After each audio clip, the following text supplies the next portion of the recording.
Fantastic four এমন একটা superhero family যেখানে 4 জন সুপারহিরো আছে। জন স্টর্ম, যার কাছে আছে আগুনের শক্তি। রিড রিচার্ড নিজের বডিকে রাবারের মতো করে বড় করতে পারে। সুজেন ইনভিজিবল হতে পারে।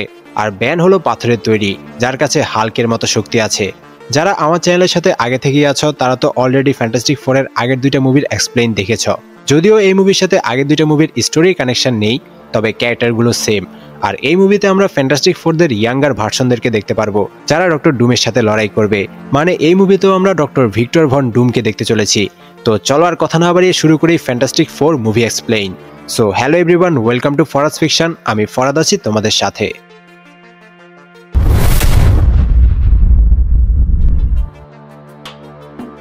মুভির শুরুতে স্কুলে ছোট্ট রিডকে দেখানো হয়।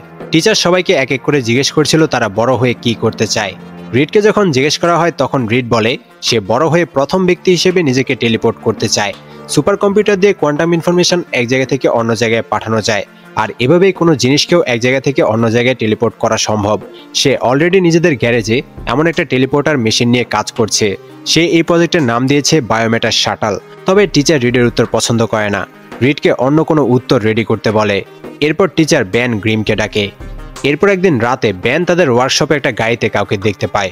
ব্যানের ফ্যামিলি পুরনো গাড়ির বিজনেস করে। ব্যান দেখতে পায় একটা পুরনো গাড়িতে ঢুকে কেউ কিছু চুরি করছে, আর এটা হলো ব্যানের ক্লাসমেট মানে রিড রিচার্ড। রিড বলে তার একটা পাওয়ার কনভার্টার প্রয়োজন তার টেলিপোর্টার মেশিন চালানোর জন্য। ব্যান নিজেও রিডের এই মেশিনের জন্য কিউরিয়াস, তাই গাড়ি থেকে পাওয়ার কনভার্টার খুলে ব্যান আর রিডের বানানো টেলিপোর্টার মেশিনের কাছে চলে আসে। পাওয়ার কানেক্ট করে রিড মেশিনের মধ্যে একটা খেলনা গাড়ি রেখে দেয়। মেশিন চালু করার পর সেখানে একটা ছোট্টখাটো এক্সপ্লোশন হয়। শক ওয়েভ ছড়িয়ে পুরো শহরের ইলেকট্রিসিটি চলে যায়। এরপর তারা দেখতে পায় তারা যেখানে খেলনা গাড়ি রেখেছিল সেখানে গাড়িটা নেই, তবে কিছু মাটি আছে। এর মানে রিড গাড়িটাকে কোথাও টেলিপোর্ট করে দিয়েছে, আর সেই জায়গা থেকে কিছুটা মাটি টেলিপোর্ট হয়ে এখানে চলে এসেছে। এরপর অনেক সময় কেটে যায়। রিড আর ব্যান বড় হয়ে গেছে। রিড ব্যানকে নিয়ে স্কুলের সায়েন্স ফেয়ারে তার সে টেলিপোর্টার মেশিন ডেমনস্ট্রেট করে দেখায়। রিড একটা খেলনা প্লেন মেশিনের মাঝখানে রেখে মেশিন চালু করে দেয়। এতে প্লেনটা টেলিপোর্ট হয়ে যায়। এরপর আবারও প্লেনটাকে ফিরিয়ে আনার জন্য মেশিন চালু করলে একটা শকওয়েভ তৈরি হয়ে সেখানের বাস্কেটবল গ্রাউন্ডের গ্লাস ভেঙে যায়। তবে প্লেনটা আবারও ফিরে এসেছে, তবে প্লেনটার উপর মাটি লেগেছিল। টিচার রিডকে বলে এটা সায়েন্স ফেয়ার, কোনো ম্যাজিক শো না। টিচার রিডকে ডিসকোয়ালিফাই করে দেয়। এরপরই সেখানে রিডের কাছে ডক্টর ফ্রাঙ্কলিন স্টর্ম আর তার মেয়ে সুজেন স্টর্ম আসে। ডক্টর ফ্রাঙ্কলিন স্টর্ম রিডকে বলে তারাও এমনই একটা মেশিন নিয়ে কাজ করছে। তারা অন্য ডিমেনশনে কোনো কিছু পাঠাতে তো পারছে, কিন্তু ফিরিয়ে আনতে পারছে না। তবে রিড সেটা করে দেখিয়েছে। রিড বলে সে এই মেশিন দিয়ে পৃথিবীর অন্য কোনো স্থানে কোনো কিছু টেলিপোর্ট করতে পারে, কিন্তু ডক্টর ফ্রাঙ্কলিন কেন অন্য ডিমেনশনের কথা বলছে? তখন সুজেন বলে তারাও রিডের মতো মাটির স্যাম্পল পেয়েছে, আর তারা রিসার্চ করে দেখেছে এরকম মাটি পৃথিবীর কোনো স্থানে পাওয়া যায় না। তার মানে এই পোর্টাল অন্য কোনো ডিমেনশনে অন্য কোনো দুনিয়ায় গিয়ে ওপেন হয়। ডক্টর ফ্রাঙ্কলিন রিডকে ফুল ফ্রি স্কলারশিপ দিয়ে তার ব্যাক্সটার ফাউন্ডেশনের সাথে এই টেলিপোর্টার মেশিনের উপর কাজ করার অফার দেয়। রিডের ছোটবেলার স্বপ্ন পূর্ণ হতে যাচ্ছে, তাই সে ডক্টর ফ্রাঙ্কলিনের এই অফারে রাজি হয়ে যায়। এরপর ব্যান রিডকে ব্যাক্সটার বিল্ডিং পর্যন্ত এগিয়ে দিয়ে তার বাড়িতে ফিরে যায়। মানে এখানে রিড একাই কাজ করবে, ব্যান তার সাথে থাকবে না। সেখানে রিড সুজেনের সাথে ভালোভাবে পরিচিত হয়। এদিকে ডক্টর ফ্রাঙ্কলিনকে বোর্ড মেম্বাররা বলে তারা এই প্রজেক্টে অনেক টাকা লাগিয়েছে, কিন্তু ডক্টর ফ্রাঙ্কলিন বাচ্চাদের উপর এত বড় দায়িত্ব কেন দিচ্ছে? ফ্রাঙ্কলিন বলে তারা অন্য একটা নতুন ইউনিভার্সের খোঁজ পেয়েছে। সেখানে যেতে পারলে সেই ইউনিভার্সের এনার্জি ব্যবহার করে পৃথিবীকে উন্নত করা যাবে, অনেক রিসোর্সেস পাওয়া যাবে, আর পৃথিবীর এভলিউশন নিয়েও ধারণা পাওয়া যাবে। আর সে বিশ্বাস করে রিড সুজেন এই কাজে সফল হবে। আর সে আরেকজন জিনিয়াস ভিক্টর ভন ডুমকেও এই প্রজেক্টে যুক্ত করতে চলেছে। তখন অন্য বোর্ড মেম্বাররা বলে ভিক্টরকে তো এখন জেলে থাকার কথা। আগেরবার যখন ভিক্টর এই প্রজেক্টে ফেল করেছিল তখন ভিক্টর সবকিছু জ্বালিয়ে দিয়ে চলে গিয়েছিল। তবে ফ্রাঙ্কলিন বলে এই কাজের জন্য তাদের ভিক্টরকে প্রয়োজন। ভিক্টরই এই প্রজেক্ট শুরু করেছিল আর নিজের জীবনের 10 বছর এই প্রজেক্টে ব্যয় করেছে। এরপর ডক্টর ফ্রাঙ্কলিন ভিক্টরের কাছে যায়, ভিক্টরকে এই প্রজেক্টে আবারও ফিরে আসতে বলে। ভিক্টর বলে সে কারো আন্ডারে কাজ করতে পারবে না। আগেরবার কোম্পানির বসদের আন্ডারে কাজ করে সে বিরক্ত হয়ে গেছে। ফ্রাঙ্কলিন বলে এবার আর কেউ তাকে চাপ প্রয়োগ করবে না, সে নিজের মতো করে কাজ করতে পারবে। তখন ভিক্টর বলে এই প্রজেক্টে সুজেন থাকবে কিনা। সুজেন থাকলে সে এই প্রজেক্টে ফিরে আসবে। এর মানে তো বুঝেই গেছো ভিক্টর সুজেনকে পছন্দ করে। এদিকে ল্যাবে সুজেন রিডকে বলে রিড ছোটবেলায় ভুল করে ফ্যাব্রিক অফ স্পেস টাইমে ছিদ্র করে দিয়েছিল, মানে ব্ল্যাক হোল তৈরি করে ফেলেছিল, যার কারণে পৃথিবী ধ্বংস হতে পারত। রিড বলে সেটা তার একটা ভুল ছিল, তবে ভালো ব্যাপার হলো ব্ল্যাক হোলের কারণে পৃথিবী ধ্বংস হয়নি। এরপর ভিক্টর সেখানে আসে। রিড আর সুজেন ভিক্টরের সাথে দেখা করে। এখানেই রিড আর ভিক্টরের প্রথম দেখা হয়। সেখানে সুজেন সেই গ্রহের কিছু ছবি দেখায় যেখানে তাদের পোর্টাল ওপেন হয়। ফ্রাঙ্কলিন বলে এই গ্রহের এনার্জি দিয়ে পৃথিবীকে বাঁচানো যাবে। ভিক্টর বলে এই পৃথিবীকে বাঁচিয়ে কি হবে, এখানের মানুষরা নিজেরাই তো পৃথিবীকে ধ্বংস করেছে। ভিক্টর বলে মেশিন তৈরি হওয়ার পর যখন তারা সফল হবে তখন তারাই প্রথম ওই গ্রহে যাবে, এটা তার শর্ত। এরপর জনি স্টর্মের এন্ট্রি হয়। এই মুভিতে মাইকেল বি জর্ডান জনি স্টর্মের রোল করেছে। আর এই মুভির ফেলিয়ারের পর Michael B Jordan second chance হিসেবে ব্ল্যাক প্যান্থার মুভিতে কিলমঙ্গারের রোল করেছিল, যেটা এখন একটা আইকনিক ক্যারেক্টার। এই জন্যই বলে এভরিওয়ান ডিজার্ভ এ সেকেন্ড চান্স। তো জনি আগের মতোই বড় লোকের দুষ্ট ছেলে। এখানে জনি অন্যদের সাথে কার রেস করছিল, কিন্তু হঠাৎ গাড়ির কন্ট্রোল হারিয়ে জনি অ্যাক্সিডেন্ট করে বসে। জনির বাবা ফ্রাঙ্কলিন জনিকে হসপিটাল থেকে এনে কিছুক্ষণ বকাবকি করে। এরপর বলে সে যদি গাড়ি ফেরত পেতে চায় তাহলে তাকে তাদের প্রজেক্টে কাজ করতে হবে। গাড়ি ফিরিয়ে আনার জন্য জনি প্রজেক্টে কাজ করার জন্য রাজি হয়ে যায়। পরদিন জনি সুজেন ভিক্টর রিডের সাথে দেখা করে। তারা চারজন পুরোদমে টেলিপোর্টার মেশিন বানানোর কাজ শুরু করে দেয়। দীর্ঘ সময় কাজ করার পর তারা সেই টেলিপোর্টার মেশিন বানিয়ে ফেলে, যেটা দিয়ে অন্য ডিমেনশনে ট্রাভেল করা যাবে। এর মাঝে রিড আর সুজেনের মধ্যে একটা ভালো বন্ডিং তৈরি হয়ে যায়, যা দেখে একজন জেলাস হয়ে যায়, আর সে হলো ভিক্টর। কারণ ভিক্টর সুজেনকে পছন্দ করে। যেহেতু মেশিন তৈরি হয়ে গেছে, এবার এটাকে টেস্ট করার পালা। তারা একটা মাঙ্কিকে মেশিনের চেম্বারে রেখে প্যারালাল ডিমেনশনের অন্য প্ল্যানেটে পাঠাবে, যেটার নাম তারা দিয়েছে প্ল্যানেট জিরো। মাঙ্কিটাকে তারা প্ল্যানেট জিরোতে পাঠাতে সফল হয় এবং একই সাথে আবার তাকে ফিরিয়েও আনে। তার মানে এই প্রজেক্ট সফল হয়েছে। এবার মানুষদেরকে অন্য ডিমেনশনে প্ল্যানেট জিরোতে পাঠানো যাবে। বোর্ড মেম্বার ডক্টর অ্যালেন এসে জানায় এবার তারা এই প্রজেক্ট নিয়ে নাসার কাছে যাবে। নাসার থেকে মানুষদেরকে প্ল্যানেট জিরোতে পাঠানো হবে। কিন্তু ভিক্টর তো আগেই বলেছিল এই প্রজেক্ট সফল হলে তারা চারজন সর্বপ্রথমে প্ল্যানেট জিরোতে ট্রাভেল করবে। ডক্টর অ্যালেন বলে তারা এই প্রজেক্ট সফলভাবে তৈরি করেছে, কিন্তু অন্য ডিমেনশনে ট্রাভেল করা রিস্কি ব্যাপার, এই জন্য তারা নাসার কাছেই যাবে। সেদিন রাতে ভিক্টর, রিড আর জনি একসাথে ড্রিঙ্কস করে। ভিক্টরের ভাবনা হলো মানবজাতি যেভাবে পৃথিবীকে দিন দিন ধ্বংস করে দিচ্ছে, তেমনি নতুন প্ল্যানেটটাকেও মানবজাতি ধ্বংস করে দিবে। ভিক্টর বলে অ্যাপোলো স্পেসক্রাফট কে বানিয়েছে সেটা নিয়ে কারো কোনো মাথা ব্যথা নেই, কিন্তু নীল আর্মস্ট্রং যে সর্বপ্রথম ব্যক্তি হিসেবে চাঁদে পা রেখেছিল সেটা সবাই জানে। এভাবেই তারা চারজন মিলে টেলিপোর্টার মেশিন বানালেও নাসার থেকে যাদেরকে পাঠানো হবে সবাই তাদের নামই জানবে। সবাই এই প্রজেক্টের সফলতার অবদান তাদেরকেই দিবে। এইসব ভেবে ভিক্টর, রিড আর জনি ঠিক করে তারা এখনই প্ল্যানেট জিরোতে যাবে। মেশিনে 4টা চেম্বার আছে, মানে আরও একজনকে নেওয়া যাবে। তাই রিড তার বন্ধু ব্যানকে ফোন করে দ্রুত ব্যাক্সটার বিল্ডিংয়ে আসতে বলে।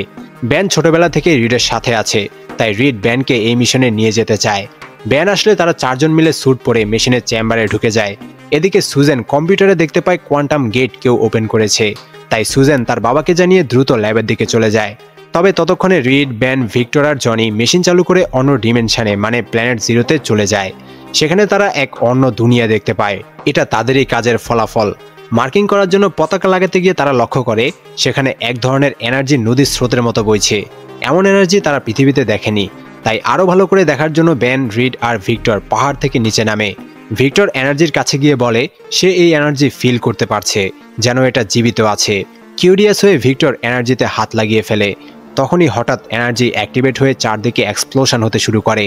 রিড, ভিক্টর আর ব্যান দ্রুত মেশিনের চেম্বারের দিকে ফিরে আসতে শুরু করে, তবে ভিক্টর পিছিয়ে পড়ে যায়। রিড আর ব্যান ভিক্টরকে বাঁচানোর জন্য অনেক চেষ্টা করে, কিন্তু শেষমেশ ভিক্টর সেই এনার্জিতে এক্সপোজ হয়ে রশি ছিঁড়ে নিচে পড়ে যায়। আর কোনো উপায় না দেখে ব্যান, রিড আর জনি চেম্বারে ঢুকে ফিরে আসার জন্য চেষ্টা করতে থাকে, কিন্তু এক্সপ্লোশনের কারণে মেশিন কাজ করছিল না। পৃথিবী থেকে সুজেন তাদের সাথে কন্ট্যাক্ট করে। রিড সুজেনকে সুজেনের দিক থেকে মেশিন চালু করতে বলে। সুজেন মেশিন চালু করে দেয়, তবে ততক্ষণে জনির চেম্বারে আগুন ঢুকে জনিকে জ্বালিয়ে দেয়। ব্যানের চেম্বারে প্ল্যানেট জিরো থেকে অনেক পাথর এসে ঢুকে যায়। ব্যান এক প্রকার পাথরে এক্সপোজ হয়ে যায়। রিড নিজেও এক ধরনের এনার্জিতে এক্সপোজ হয়। তারা ল্যাবে ফিরে আসলে ল্যাবে থাকা সুজেন মেশিনের সাথে আসা প্ল্যানেট জিরোর এনার্জিতে এক্সপোজ হয়ে যায়। তাদের সবার অবস্থা খারাপ হয়ে যায়। এরপর তাদেরকে বাঁচানোর জন্য একটা ফ্যাসিলিটিতে নিয়ে যাওয়া হয়। আমরা দেখতে পাই রিডের বডি পার্টসগুলো অনেক লম্বা হয়ে আছে। সুজেনও বেঁচে আছে, তবে সে বারবার ইনভিজিবল হয়ে যাচ্ছে। জনির বডিতে এখনও আগুন লেগে আছে, তবে জনিও কোনোভাবে বেঁচে আছে। রিড তার বন্ধু ব্যানের খোঁজ নেওয়ার জন্য ভেন্টিলেটর দিয়ে ব্যানের রুমে যায়। রিড দেখতে পায় ব্যান পুরোপুরি পাথরে পরিণত হয়ে গেছে। ব্যান রিডের কাছে সাহায্য চায়। তখন রিড ব্যানকে বলে সে কোনো একটা সমাধান বের করে আবারও ব্যানের কাছে ফিরে আসবে। এই বলে রিড ফ্যাসিলিটি থেকে পালিয়ে যায়। ডক্টর অ্যালেন ডক্টর ফ্রাঙ্কলিনকে এসে বলে বাচ্চাদের সাথে যাই হয়েছে তার কারণে সরকারের নজর তাদের উপর পড়েছে। তাদের সবার কাছে এখন স্পেশাল পাওয়ার আছে। সরকার তাদের উপর রিসার্চ করতে চাচ্ছে আর তাদেরকে ব্যবহার করতে চাচ্ছে। এরপর 1 বছর কেটে যায়। ব্যান এখন তার পাওয়ার ব্যবহার করে আর্মিদের হয়ে কাজ করছে। জনি আর সুজেনও তাদের পাওয়ার কন্ট্রোল করা শিখছে। তাদেরকে স্পেশাল স্যুট দেওয়া হয়েছে যা তাদের পাওয়ারের সাথে মানিয়ে নিতে পারে। ডক্টর অ্যালেন বলে তারা আবারও কোয়ান্টাম গেট খুলবে আর সেই নতুন দুনিয়ায় মানে প্ল্যানেট জিরোতে যাবে। সেখান থেকে তো এরা 4 জন শক্তি পেয়েছে, তার মানে সেখানে পৌঁছাতে পারলে তারা সেই প্ল্যানেটে রাজত্ব করতে পারবে। এদিকে ডক্টর ফ্র্যাঙ্কলিন সুজেনকে বলে জনি আর্মিদের সাথে জয়েন করতে চাইছে। জনিকে আটকানোর জন্য একটাই উপায়, প্রজেক্ট গেটকে সম্পূর্ণ করে প্ল্যানেট জিরোতে গিয়ে কোনো কিওর খুঁজে বের করতে হবে। আর শুধু রিডই পারবে কোয়ান্টাম মেশিন আবার বানাতে। তবে রিডকে এখনও কোথাও খুঁজে পাওয়া যায়নি। এদিকে রিড লুকিয়ে লুকিয়ে নিজেদের জন্য কিওর বানানোর জন্য কাজ করে যাচ্ছে। সুজেন রিডের ব্যাপারে ইনভেস্টিগেশন করে রিডের লোকেশন খুঁজে বের করে ফেলে। রিড জঙ্গলে যেখানে লুকিয়ে ছিল সেখানে আর্মি রিডকে ধরতে চলে আসে। রিড আর্মির সাথে লড়াই করে, কিন্তু ব্যান সেখানে এসে রিডকে ধরে ফেলে। প্লেনে রিড ব্যানকে সবকিছুর জন্য সরি বলে। রিড বলে সে সবাইকে ঠিক করে দিবে। ব্যান বলে সে এখন আর রিডের উপর বিশ্বাস করে না। আর্মি রিডকে এরিয়া 57-এ নিয়ে আসে। রিড নতুন কোয়ান্টাম মেশিন বানানোর জন্য কাজ শুরু করে দেয়। কিছুক্ষণের মধ্যে রিড মেশিন ঠিক করে ফেলে। ডক্টর অ্যালেনের নেতৃত্বে 4 জন সোলজারকে প্ল্যানেট জিরোতে পাঠানো হয়। সেখানের ভিডিও দেখে রিড বলে প্ল্যানেট জিরো এখন আর আগের মতো নেই, আগের থেকে অনেক চেঞ্জ হয়ে গেছে। এদিকে সোলজাররা প্ল্যানেট জিরোতে একজন মানুষকে দেখতে পায়। কাছে আসলে তারা বুঝতে পারে এটা হলো ভিক্টর। তার মানে ভিক্টর 1 বছর ধরে প্ল্যানেট জিরোতে থেকেও বেঁচে আছে। মিশন অ্যাবর্ট করে সোলজাররা ভিক্টরকে পৃথিবীতে ফিরিয়ে আনে। ভিক্টরের বডি এখন আর মানুষের মতো নেই। ভিক্টর যে স্যুট পরেছিল সেটা তার বডির সাথে মিশে গেছে। ডক্টর অ্যালেন ভিক্টরকে গিয়ে জিজ্ঞেস করে সে এতদিন সেই প্ল্যানেটে বেঁচে ছিল কিভাবে, এটা একটা মিরাকেল। তখন ভিক্টর বলে তাকে প্ল্যানেট জিরো বাঁচিয়ে রেখেছে, তাকে অনেক শক্তি দিয়েছে। এখন থেকে পৃথিবী না, বরং প্ল্যানেট জিরো হলো তার নিজের প্ল্যানেট। এরপর ভিক্টর ডক্টর অ্যালেনকে বলে তারা তো পৃথিবীকে প্রায় ধ্বংসই করে দিয়েছে, এখন তার প্ল্যানেট মানে প্ল্যানেট জিরোকেও ধ্বংস করতে চাইছে। তবে সে এমনটা হতে দিবে না। যদি পৃথিবীকে ধ্বংস করে তার প্ল্যানেটকে বাঁচাতে হয় তাহলে সে সেটাই করবে। এরপর ভিক্টর তার পাওয়ার ব্যবহার করে ডক্টর অ্যালেনকে সেখানেই মেরে ফেলে। ভিক্টরের পথে যে আসছিল ভিক্টর তাকে কোনো প্রকার হাত না লাগিয়ে মেরে ফেলতে থাকে। ফ্যাসিলিটিতে গন্ডগোল দেখে জনি, সুজেন, রিড আর ব্যান দেখতে চলে আসে কি হচ্ছে। ভিক্টর ল্যাবে আসলে ডক্টর ফ্র্যাঙ্কলিন ভিক্টরকে বোঝায় পৃথিবী ধ্বংস না করে তাদেরকে একসাথে থাকা উচিত। ভিক্টর বলে পৃথিবী এখন আর বাঁচানোর মতো নেই। ফ্যান্টাস্টিক ফোর সেখানে চলে আসে, তবে ভিক্টর তাদের সামনেই ডক্টর ফ্র্যাঙ্কলিনকে মেরে ফেলে। এরপর ভিক্টর কোয়ান্টাম মেশিনে করে প্ল্যানেট জিরোতে চলে যায়। এরপর কোয়ান্টাম মেশিন ওভারলোড করে পৃথিবীতে একটা ব্ল্যাক হোল তৈরি করে যা পৃথিবীকে ধ্বংস করে ফেলবে। এই ব্ল্যাক হোলের মাধ্যমে পৃথিবী আর প্ল্যানেট জিরোর মধ্যে একটা কানেকশন তৈরি হয়, যার মাধ্যমে পৃথিবীর সবকিছু প্ল্যানেট জিরোতে চলে যেতে শুরু করে। সেই প্ল্যানেটে যাওয়ার সাথে সাথে সবকিছু ধ্বংস হয়ে যাচ্ছে। ভিক্টরকে আটকানোর জন্য ফ্যান্টাস্টিক ফোর ব্ল্যাক হোল দিয়ে প্ল্যানেট জিরোতে চলে আসে। রিড বুঝতে পারে ভিক্টর পৃথিবীর সবকিছু এই প্ল্যানেটে এনে এনার্জিতে পরিবর্তন করে ফেলছে। রিড ভিক্টরকে থামতে বললে ভিক্টর বলে এখন আর ভিক্টর বলতে কেউ নেই, এখন সে ডুম। ফ্যান্টাস্টিক ফোর আর ডুমের মধ্যে ফাইট শুরু হয়ে যায়। অনেকক্ষণ ফাইট করেও তারা ডক্টর ডুমকে হারাতে পারছে না। ডুম এখন অনেক বেশি শক্তিশালী। এরপর ফ্যান্টাস্টিক ফোর একটা প্ল্যান তৈরি করে ভিক্টরকে অ্যাটাক করে। রিড আর জনি ডুমকে ডিস্ট্র্যাক্ট করে, আর এই সুযোগে ব্যান এসে পাঞ্চ মেরে ডুমকে ব্ল্যাক হোলে ঢুকিয়ে দেয়। ডুম তার নিজের ব্ল্যাক হোলেই ধ্বংস হয়ে এনার্জিতে পরিণত হয়ে যায়, মানে ডুম মারা যায়। জনি সেই ব্ল্যাক হোলটা ধ্বংস করে দেয়। তবে ধ্বংস হওয়ার আগেই ফ্যান্টাস্টিক ফোর সেই পোর্টাল দিয়ে পৃথিবীতে ফিরে আসে। ফ্যান্টাস্টিক ফোরের এই বীরত্বের জন্য ফ্যান্টাস্টিক ফোরকে একটা ল্যাব বানিয়ে দেওয়া হয়, যেখানে তারা নিজেদের উপর রিসার্চ করতে পারবে, নিজেদের উপর কাজ করতে পারবে। সরকার কোনো প্রকার অর্ডার দিতে পারবে না, আর কোনো বিপদ হলেই তাদের টিম সেখানে চলে আসবে।